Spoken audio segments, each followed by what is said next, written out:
Welcome back to the Progressive Patriots. It's just me once again. I think it's going to be this way for the foreseeable future, but that's all right. Let's get right into it. It is just about 2000 on January 21st. So for this one, it's a U.S. edition, obviously, but I'm going to try to keep all the Biden-Trump stuff out of the way for now and get that one in the recording later this week, because we have the New Hampshire primaries coming up, so I did want to spend a little bit more time on other things and give that the attention it deserves. So, to start, Chuck Grassley. He was in the hospital, and he got discharged, and he's returning to work later this week. So, he's fucking 90 years old. Please go the fuck home. Goodness gracious. Lloyd Austin is being called to testify in front of the House Armed Services Committee. They want to... Here's a quote from the chairman, Mike Rogers. It's, Congress must understand what happened and who made decisions to prevent the disclosure of the whereabouts of a cabinet secretary. Hard to disagree. It's, it's one thing to keep your illness private. That's completely fine. It's a matter of people should at least know where you are, and, your executive authority should be delegated. Not a good move from Mr. Austin here. Bob Menendez.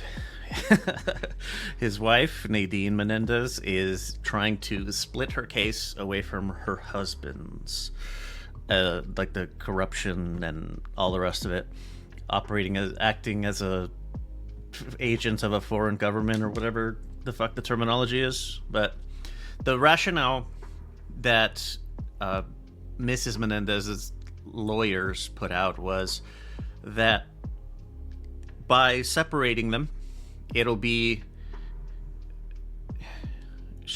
preventing the court having prejudices against her because of what they hear about her husband, right? And further to that, they mentioned some shit called Hobson's choice, where you have the right to not testify against your spouse, right? Like your communication with your spouse is privileged information that you don't have to give up. And in order for Mrs. Menendez to make her own credible defense, she has to be able to testify in her own defense. But that could make her, by doing so, she would have to give up the privileged information shit.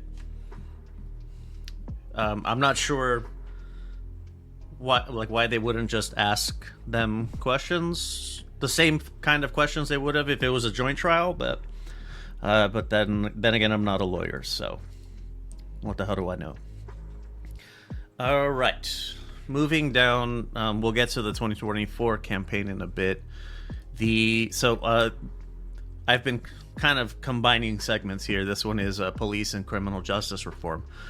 Right now, the Buffalo mass shooter, it was, I want to say last year, or 2022 maybe?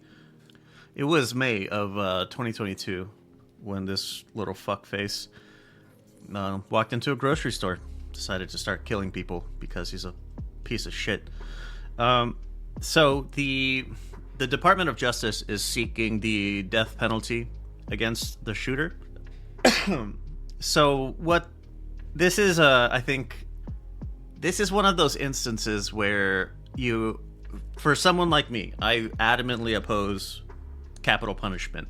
The government should not have authority to kill people in outside of like a war or whatever, you know what I mean? But in cases like this, for things like this, like as a means of punishment, the government should not have legal pathways to doing that. And this is one of those situations where you have to put your money where your mouth is, because like this guy just is repulsive. It's repulsive to think about. But at the same time, like, still, no. He had agreed to to give more guilty pleas to different gun charges, hate crime charges as well. He had agreed to plead guilty to anything that they wanted, essentially, if it would take the capital punishment off the table. But the federal prosecutors refused. He's already in prison for life without possibility of parole. I don't know why we have to rehash this shit. The dude's already where he belongs. So here is a statement from the fucker's lawyers. Rather than a prolonged and traumatic capital prosecution, the efforts of the federal government would be better spent on combating the forces that facilitated this terrible crime, including easy access to deadly weapons and the failure of social media companies to moderate the hateful rhetoric and images that circulate online. Now, I do understand that it's a good argument, but it's like, man, government's already trying to do these things, and it's meeting very substantial opposition. The supposed fucking free speech absolutists. Okay, well, this is what fucking happens when you're a free speech absolutist, because you allow these people a platform. You allow them to have a forum where they can communicate with each other, echo chamber shit, and it just festers more and more until the rot fucking breaks through, and this happens. That's what the free speech absolutists are okay with. Because, this is a mental health problem, not a fucking gun problem. How did this dude get with such ease? Unreal. So this is the third case in the Biden administration from its inception that Biden himself opposes capital punishment. So just to keep that in mind. But this is the third case where the Department of Justice has looked for capital punishment. And the first one, the first capital punishment case in the Biden administration was the Synagogue of Life shooter that took place, I believe, in 2018 in Pittsburgh. We talked about it previously that he had been sentenced to death. We had already talked about that. It was by a jury of his peers. So, yeah, they could have said no to the capital punishment, but it was pretty horrendous. I still disagree with their decision, but like that, if that's what the jury decided, then fine, I guess. I wonder if that's weird. I don't know. I'm trying to think of how that's different, and I don't know. I don't feel like it really is. So I don't think this should be even be an option. The other one is in Manhattan on a notable bike path. Somebody drove his truck through the bike path, hitting everybody in his way. He had recently pledged his life to ISIS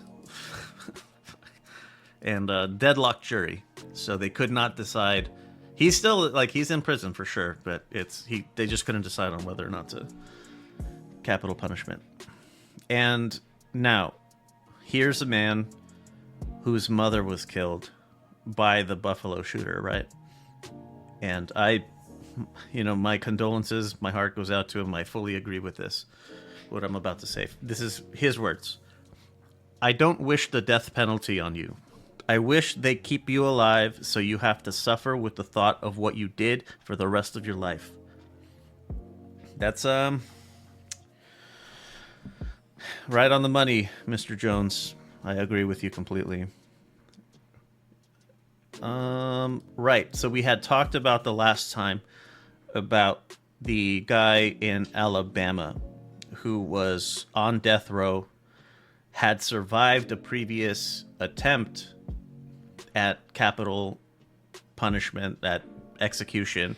They weren't able to properly administer the lethal injection.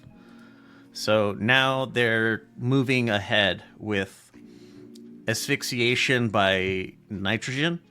They put on some mask, and that's all you can breathe is pure nitrogen. And it's scheduled for, I believe, next week. And he's appealing to the Supreme Court. So it's weird, like, because they have it scheduled for next week, and he's trying to appeal it. So I would have thought that would stay the decision to, to go forward with the execution, but it doesn't seem to be the case. So his time is pretty fucking limited here. His argument, or the lawyer for the inmates, his argument is that trying to execute him again after surviving the first time is cruel and unusual punishment. And Alabama's Solicitor General, solicitor is just an older word for attorney, like we use Esquire for whatever reason, and solicitor's another one. But in his words, Edmund LaCour, the Solicitor General of Alabama, Alabama has adopted the most painless and humane method of execution known to man. Now, humane method of execution sounds like a fucking oxymoron to me. There is no humanity in that. I guess you could say painless, sure, but humane's a poor choice of words there. Still gonna keep watching. Naturally, I would prefer that they don't execute him. So I hope Kenneth Smith gets to continue rotting where he belongs. This outside of criminal justice, this is a police reform. The mayor of New York, Eric Adams, he vetoed the bills we talked about last time of limiting solitary confinement as a means of punishment, really limiting its use as, like, in general, pretty much. And he vetoed that. There was another bill that we did not talk about last time, but it was for NYPD having to give more clear, explicit, direct documentation of why they make stops, etc. For more, the purpose was accountability. Mayor Adams, when he submitted his vetoes, we cannot handcuff the police. We want to handcuff bad people who are violent. I mean, it's the word choice is fucking clear of what who he's trying to appeal to with it. But the city council passed it. It's a 51-seat council, and they passed with a supermajority of which, when in this context, I mean it as enough to override a mayoral veto. So it passed with the supermajority. So the city council will be overriding these vetoes. So we'll see. We'll see how this is going to go.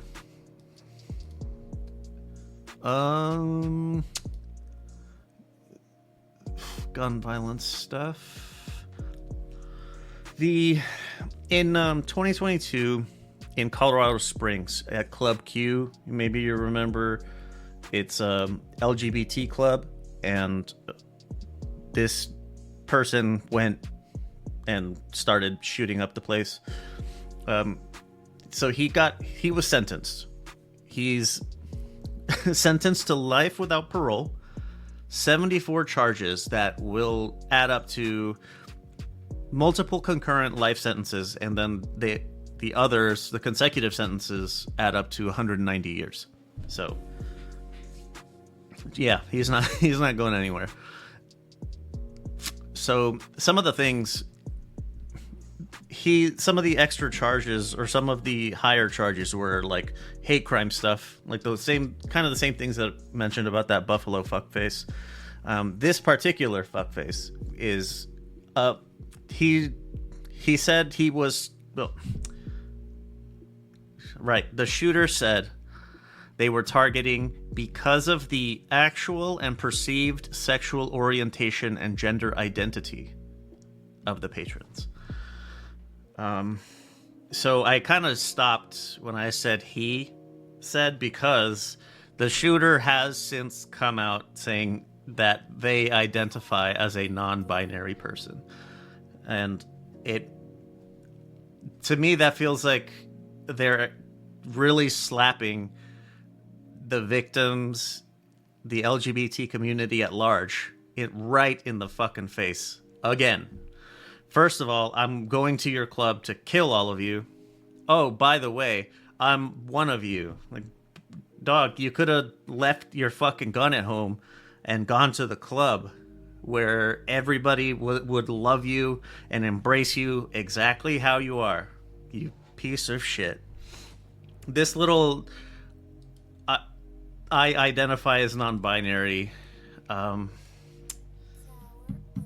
Another instance of putting my money where my mouth is. I will respect your chosen pronouns, you piece of fucking trash. But man, like, why?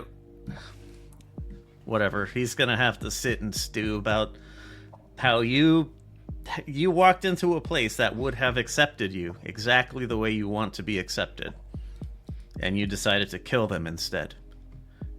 Unbelievable. This one is from Pennsylvania. This was a court ruling on the Second Amendment and its applications and restrictions, or lack thereof.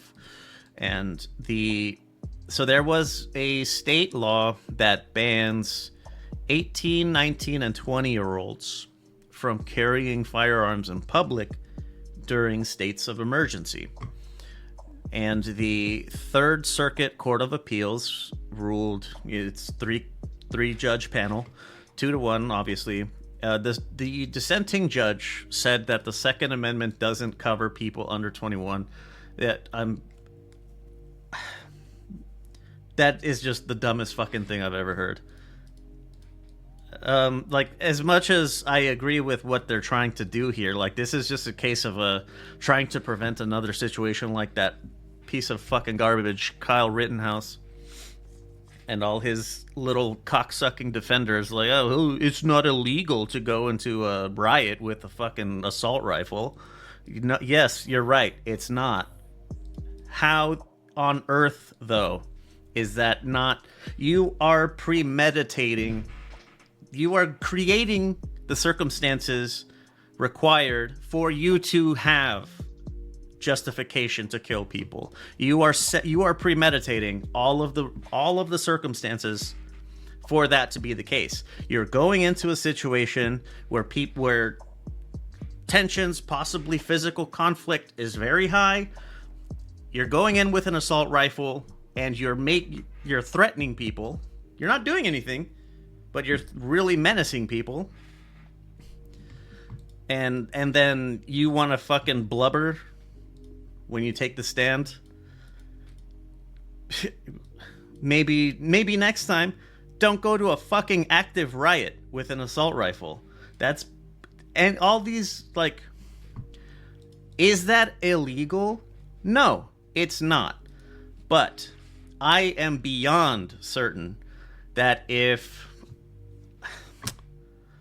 I don't know, if a black kid named Kyle Rittenhouse, if he's a black guy going to January 6th at the Capitol with an assault rifle and antagonizing people, And then because they decide to attack him, he's completely justified in killing him and killing whoever attacks him, right? That's what I'm hearing. But we all know very well that that isn't how that set of circumstances would go. He wouldn't be acquitted of murder at all. And then the same people who are saying it's okay for Rittenhouse to go to an active riot with a firearm, just for fucking funsies. That's legitimately what he was doing. They would probably have a serious problem if somebody went to the Capitol riot and started fucking slaying people. You'd have an issue with that. I'm certain you would. But it's not illegal, right? It's not illegal. God damn it, that little piece of fucking garbage pisses me off so much. And this law is trying to prevent that kind of thing. And naturally, trying to say the Second Amendment doesn't cover people under 21, that's just really fucking dumb. That's fucking brain dead. But there you go. More Rittenhouse situations are now allowed. Roe v. Wade tour. So on the 22nd, tomorrow, the vice president will be going to Wisconsin. This is apparently, I didn't know this, but this is the anniversary of Roe v. Wade being decided. Should have been, I think, the 50th or something like that. But anyway, after that, the president, vice president, and their spouses will be going to whatever event in North Virginia on the 23rd. This one is going to be a little bit more, I think, more broad, rather than just talking about Roe v. Wade. They're talking about the broader picture of who's attacking that kind of right. One of them being a recent, I don't know where it was from, but Trump saying that he was proud of overturning Roe v. Wade, despite, always, God damn it. You know what I mean. Like, he always says whatever the fuck he thinks people want to hear. Whatever will get people to love him and adore him and praise him. And then just do the complete opposite, because fuck you. Special Envoy for Climate Concerns, John Kerry. He is resigning his post as the Special Envoy. Some of his more notable accomplishments in that role are this agreement that he set up at COP28, which I remember we were talking about. We had talked about that one previously on some fucking episode. I don't remember if it was a world or US, but the broader international agreement to transition away from fossil fuels. So this was kind of cool. He's the first ever seat on the National Security Council whose sole focus is the climate crisis. I think that's pretty cool. This I didn't know, but it's fucking brilliant. So Kerry, the way that John Kerry had so much success in whatever he was doing in regards to climate and the world at large, the way he did this was initially establishing bilateral agreements with China. So the Chinese envoy's name was Xie Shenhua. Tried my best there.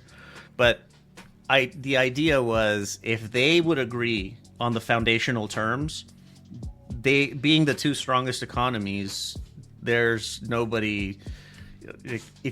If you don't do what we want, you're gonna have to do it yourself. we're not gonna help you in not contributing to the climate effort.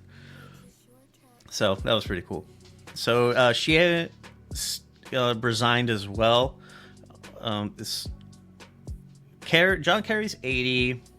Xie from China is in his mid 70s and is retiring for like health reasons. Nothing specified. So the new Chinese climate envoy is a Liu Zhenmin. So, but this is also like John Kerry is one of those like elder statesmen, elder sort of diplomat kind of guys, and so Zhenmin is kind of cut from that same cloth. So I think that's a pretty hopeful.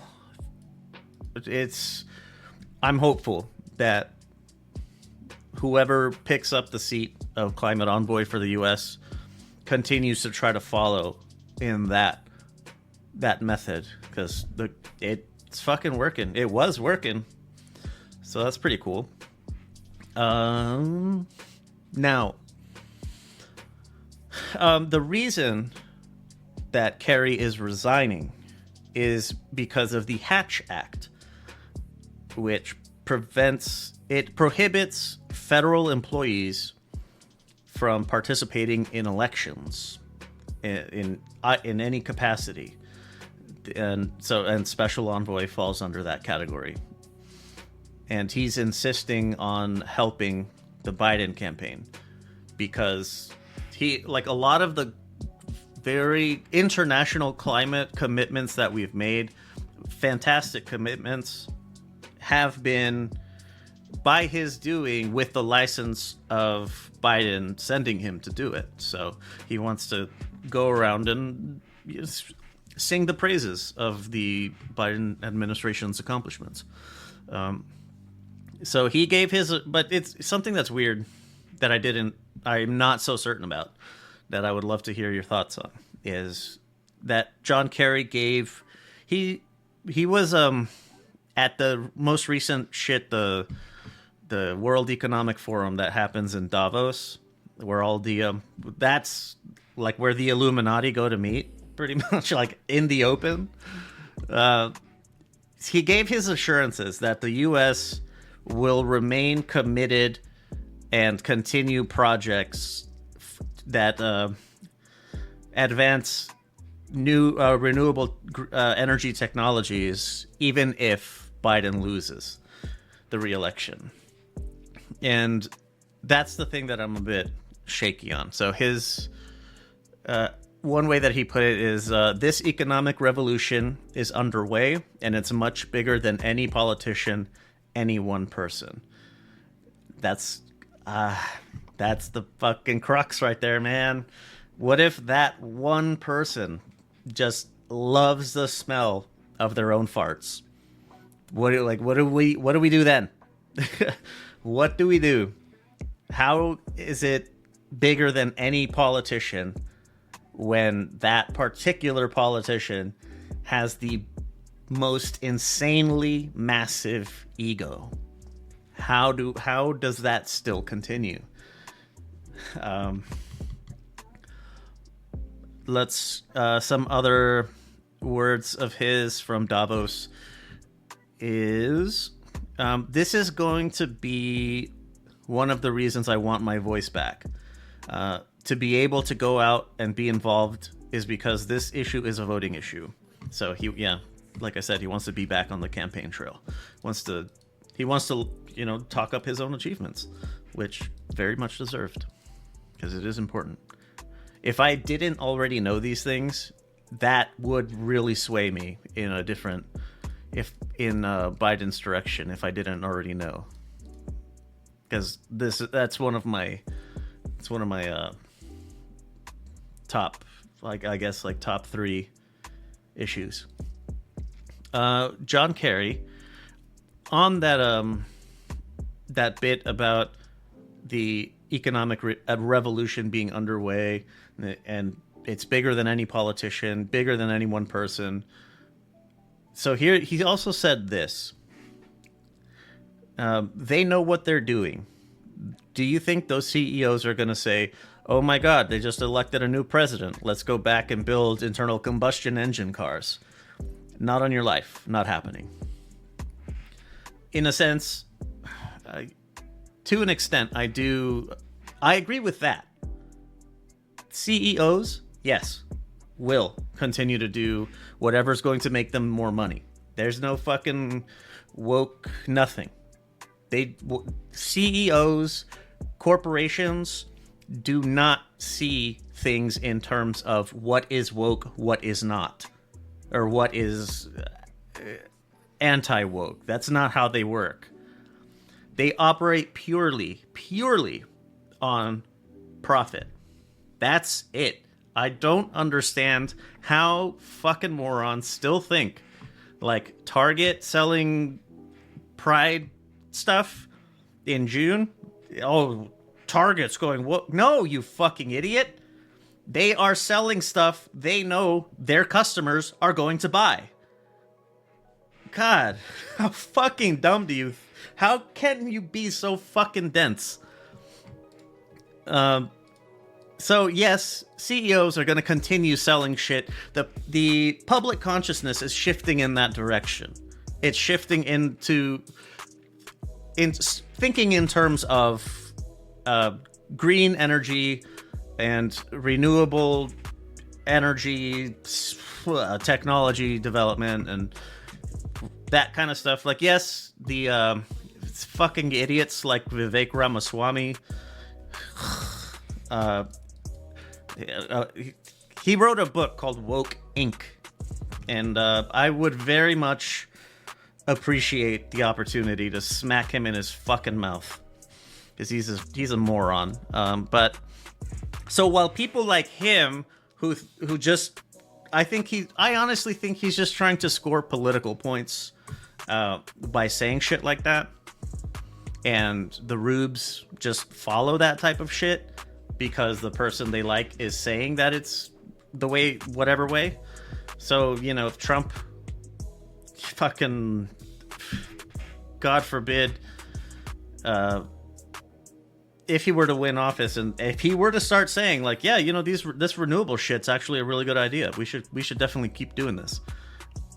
All of those people would change their tune immediately. And there would be a solid 2 weeks to a month tops where people like where they're all clutching their pearls like, oh my God, is Trump going woke? No, you fucking idiot. And then they'll come around. They're just fucking rubes.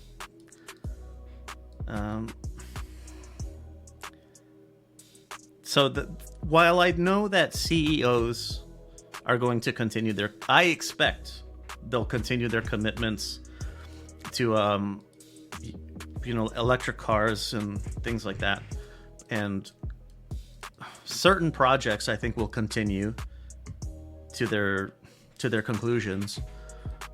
But I honestly think that John Kerry is right, except for Trump. Other than that, I very much think that yes, like if Nikki Haley won the presidency for however, I don't know who she made a blood pact with to do that, but if she were to win, yes, she would continue. She would probably scale things back, maybe, or try to make more favorable choices. I think, or what appears to be more favorable choices for the U.S.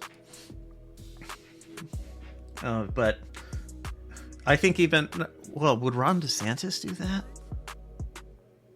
That's interesting. That's a good thought experiment. He strikes me as a fucking weasel, like a slimy little fucking weasel. He'll just do whatever he thinks is gonna make him look good. But I don't know, like that anti-woke ridiculousness that he espoused for the longest time, that shit's not gonna work on the national stage, buddy. Like there's what you consider quote unquote woke is a very big percentage of the country, I would say the prohibitive majority of the population is what he would label woke. So yeah, you better start thinking about what the wokies like to say and what kind of words they use. Better start introducing yourself with your pronouns. It's just the way it is, dog. But yeah, John Kerry resigning. He's 80 years old, so it makes perfect sense.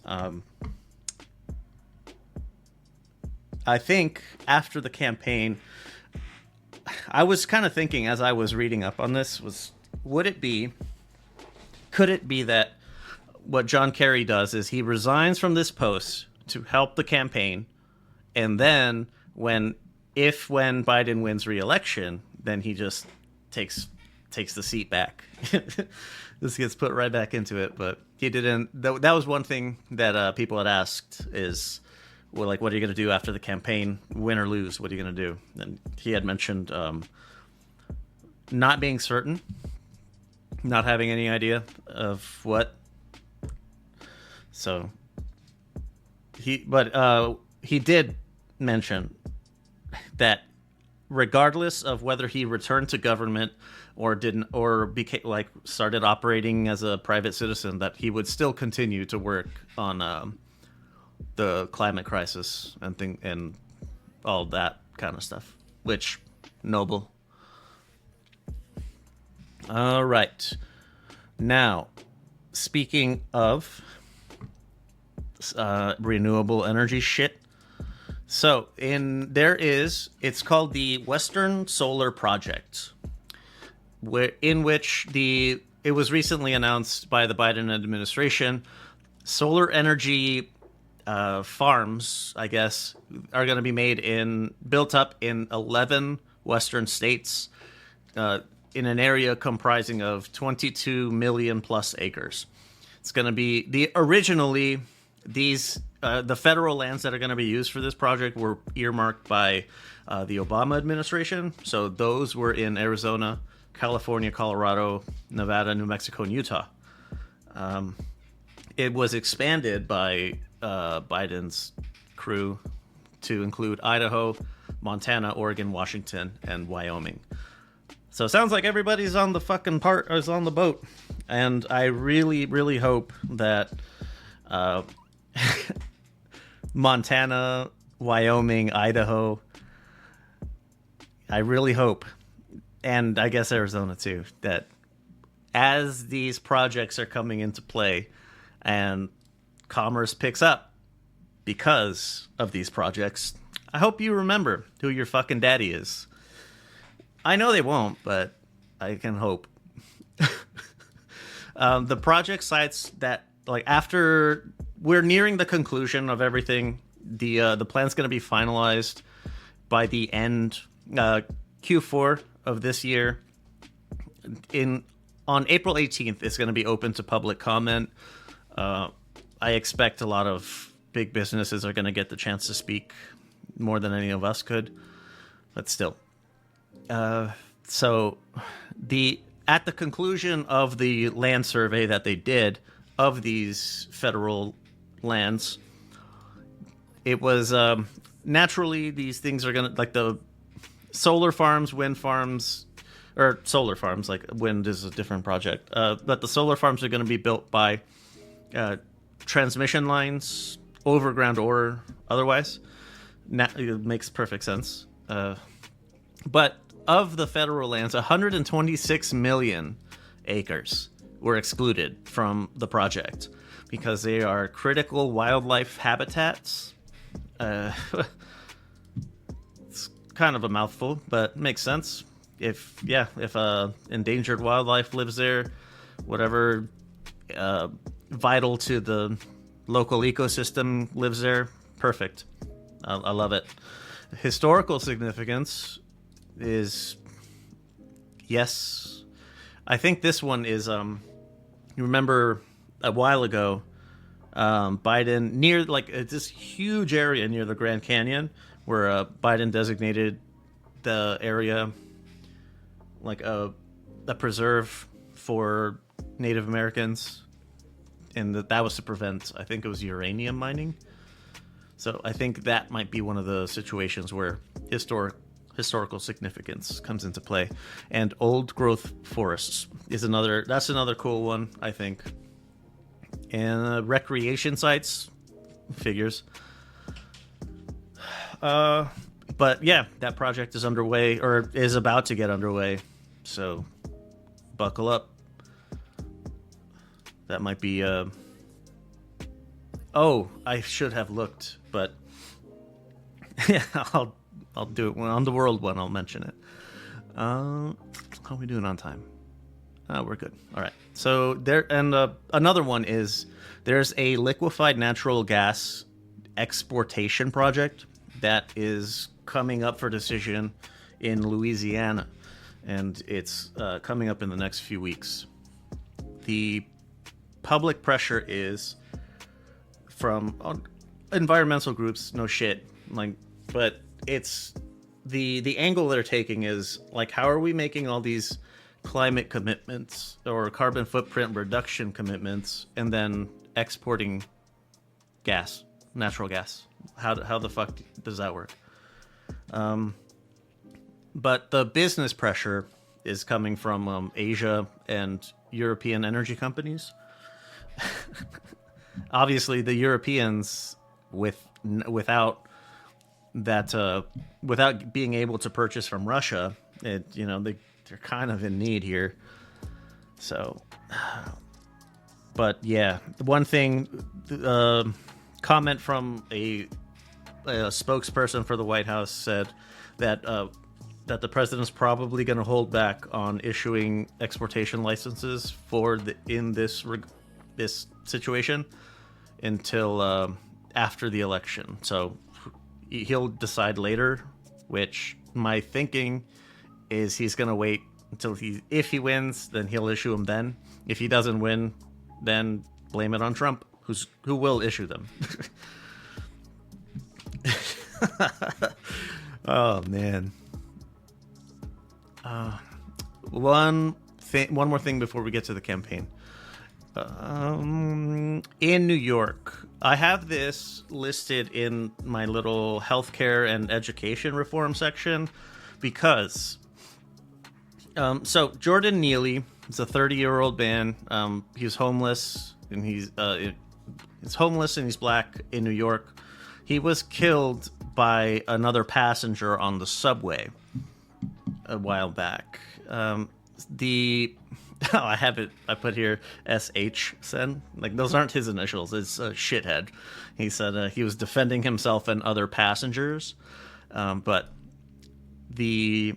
all the witnesses said that while Jordan Neely was behaving erratically, he was kind of screaming, just not at anyone in particular, just kind of like screaming into the space about his various problems, but they insisted that he was not being physically confrontational to anyone. So it makes it it really puts this dude, the shithead, puts them into a different light. Like, you're saying you're trying to defend people, but everyone said you didn't have to. So I hadn't heard about this before. It's unfortunate I didn't. But the guy, the shithead in particular, very much to my embarrassment, he was in the Marine Corps. This is one of those instances, like the old saying, like, once a Marine, always a Marine. You never call them ex-Marines. They're former Marines. Like, no, this is an ex-Marine. Fuck this dude. Your strength is not for hurting the weak and the people in need. This guy was very unwell. He was in and out of like housing and shelter systems because he couldn't hold down a job. Like, he was very unwell. I think they said he was I think he was schizoaffective or something, and he had psychotic episodes before. So the guy's he's not well. This is not somebody who needs to be choked out. and choked to death. It isn't. Piece of fucking trash. Like, you could very much could have tried to help this man with compassion. And you become the lightning rod by doing so. If you want to protect all the other passengers, then you draw his attention to you. And then you try to handle him with a firm but compassionate hand. Buy him a fucking sandwich because he was screaming about being hungry. It's not hard, man. Not everything needs to end with trying to kill someone. All right. God. It's really terrible. I feel like Jordan Neely's circumstances kind of hit close to my heart. Just I know how like really poor mental health can really fuck your life up, and I can't say that I've ever gone that far down the fucking rabbit hole, but I get it. So, you know, this guy needed help. He didn't need to be killed. I think the reason it's in the healthcare one is because this is like highlighting how overburdened the healthcare system is in the U.S. There is not enough people to help all the people who need it, and because our healthcare system is structured the way it is, you know, help will be prioritized to the highest bidder, and guys like Jordan Neely don't get the help that he needs that could have kept him alive if he had the proper medication, the proper support structure. Yeah, and maybe somebody should take an old shithead there, put him into some mental health support groups. Like, hey, you're an asshole. Have you tried not being an asshole? All right, the 2024 campaign.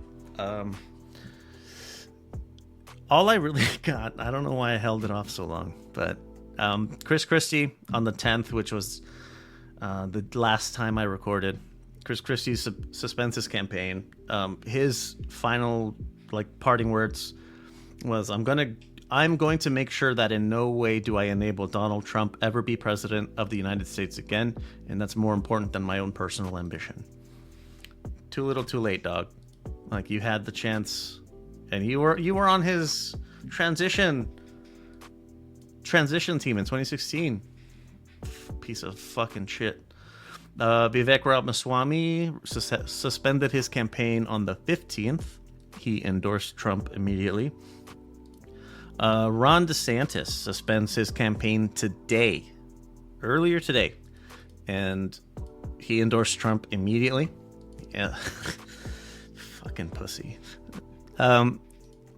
His words: he has my endorsement because we can't go back to the old Republican guard of yesteryear, a repackaged form of warmed over corporatism that Nikki Haley represents. I don't know, like, fuck you a little bit. While this hasn't made a whole lot of headlines, Dean Phillips, the representative out of Minnesota, I believe it is. Yes, Minnesota.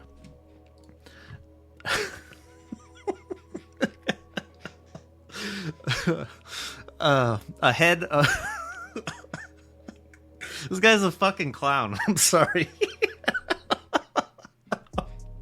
I'm thinking about, he did an interview on Pod Save America, and he was with the panelists there, and they were all just ripping him to fucking shreds.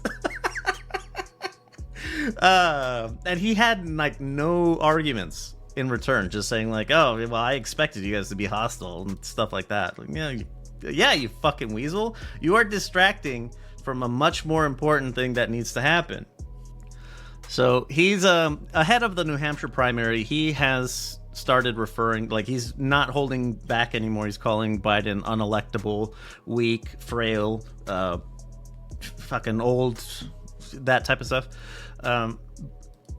So the reason that he's in New Hampshire is because Biden is not on the ballot in New Hampshire, because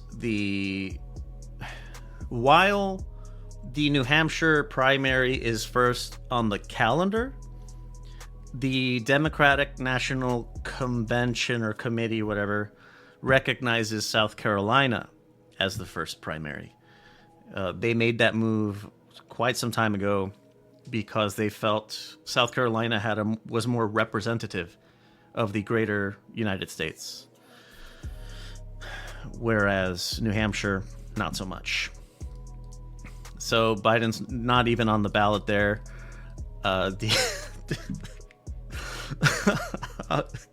So Dean Phillips is trying to make a move on winning the New Hampshire primary, like that'll somehow, I don't know, vindicate him or something. And what's funny is that the DNC has ruled that when it comes to delegates for a nominee, that the New Hampshire primary is basically it's pointless. Like they made it not count. They're basically giving New Hampshire to Biden.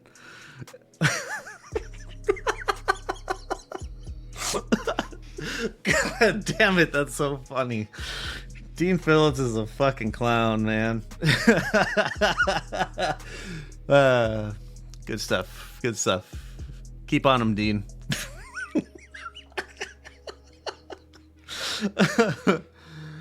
But yeah, fuck him. All right. Like at first, I kind of understood the mentality was that like I am Biden, but younger, and as that message was not gaining any traction, he started stepping it up to and culminating now with this really direct attacks on Biden. I've gotten emails from his like supporter groups telling me like, we can't have another fucking geriatric fuck in the White House again. Well, okay, yeah, I know. But it's like, Dean Phillips, this is your champion?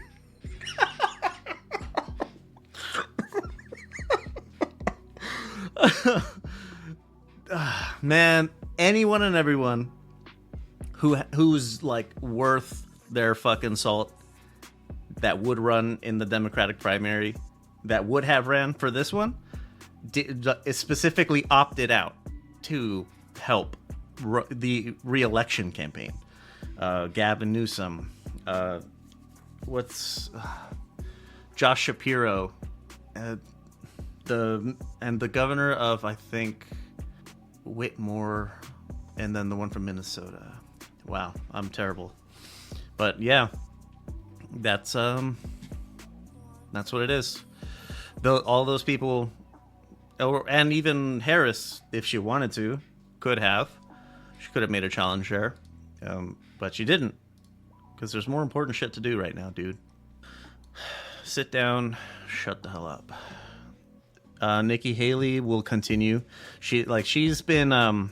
So I saw an article that said that Ron DeSantis bet it all on Iowa, and he fucking flopped, with not at all off the mark with that. He did, but Nikki Haley has put it all on New Hampshire. This is where she's. I think she might be kind of taking South Carolina for granted a little bit since she was the governor there, but I know that she's been really aiming at New Hampshire because a lot of that electorate is more affluent, educated white people who lean. If they're independents, they're more like right of center and beyond. So she's really hoping for that crowd. And so to kind of put it into context of the type of people attracted to voting for her are people in Iowa. All of her supporters, all of them, said not all of them. Sorry, that's a little too much exaggeration, but a good number of them said if they had to pick someone else besides Nikki Haley, it would be Biden. So that's the type of she is that old Republican guard of yesteryear to an extent where you didn't agree with them, but Republicans kind of made sense on some things sometimes. You could understand their thinking even if you don't agree with it. It's like, whereas this new wave of fucking morons, whatever. But hey, Nikki Haley is coming up. The New Hampshire primary is on Tuesday.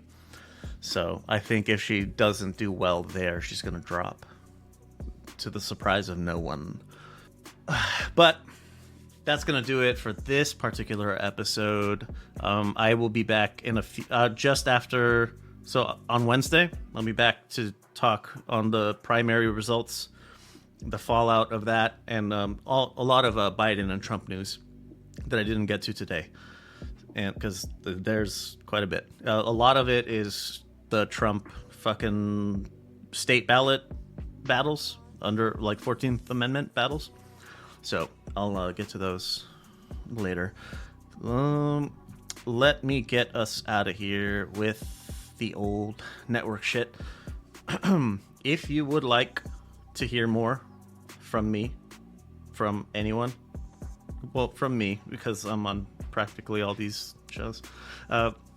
If you would like to hear more from the Lux Media Network, family, group, whatever, go to the website, luxmedia.net. It's spelled with a V because I'm really cool. So, right, you know about, if you're here, you know about this one, you know about the worldwide show that I'll be recording very soon. We'll also have boxing stuff. My first love is boxing. We got some stuff on, what is it? Astrology, tarot, that kind of like ooky. It's called ooky spooky stuff because that's what I call it. I call all of that ooky spooky stuff. And that's just my collective term. And Ultimate FN Casual, if you like MMA. That Sean Strickland fight on Saturday. Pretty nuts. DDP is now the champ. And Hardshell Tacos, we just put one out. We had actually a listener come on, and he joined us to talk about, he wanted to talk about like the creative process. That one that we did before, he wanted to have a go at that one, so that was pretty cool. Social media, contact options. If you want to, I mentioned periodically, I'd like to hear your thoughts on stuff. If you would like to text me, it's 833 Lux Pods. It's anonymous, so if you don't tell me who you are, I don't know. I would like to know. It would be better if you did tell me so that I could refer to you here. But if you don't want me to, that's fine.